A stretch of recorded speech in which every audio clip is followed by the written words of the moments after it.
Clock, so clear a couple things up, because we were just talking about diesels. And a lot of people, like somebody right here, still say, well, they won't start in cold weather, they stink, they're noisy, and they got no power. Oh, you wanted me to respond to that? Yeah. How 1973? I know. Which is what I said last week when I had the Audi A8L with their V6 diesel. It started up, you couldn't tell it wasn't a V8. So, continuing our diesel tour, we have the Chevrolet Cruze with their new 2-liter turbocharged diesel engine.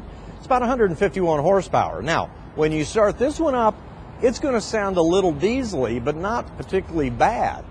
Once it warms up, it is quiet as can be, and that's a big thing.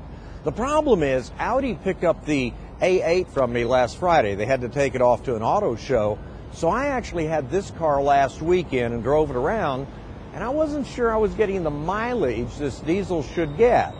Well, I read the review at Car and Driver, and they claimed at 60 miles an hour that they got 56 miles to the gallon, so I did a couple tests in it. At one point on the highway, I was getting 69 miles to the gallon. Then I drove it down at 60, and suddenly I'm getting 50 miles perfectly to the gallon. I started driving it normally, and it went down to 45.5. Now, that's still great, and by the way, we did the Cruze when it first came out. This is like this great little compact car, which is a long time overdue from GM. For those who remember decades and decades of Cavaliers that even I wouldn't bring over here to review, they were just nothing. This is actually a great car. So, looking at the interior, this looks like nothing GM has ever done in their compact cars before. It's beautifully laid out like all GM products. The air conditioner is downright exceptional. The radio, believe it or not, even in this car, sounds much better than average, and the buttons are easy to get to.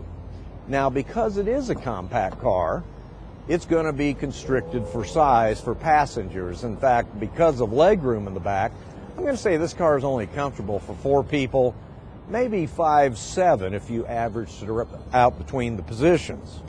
And decent sized trunk to it. What I like best about it, it's got a really wide cut for this size car. So let's go back to the price structure and the diesel engine. As I said, it's like 151 horsepower. But believe it or not, when you hit the gas pedal, it has more acceleration than the regular gas engines in the Chevrolet Cruze. The mileage was 45.5, but here's where that's a little strange, because in the gas mileage Cruze I was getting 45.5.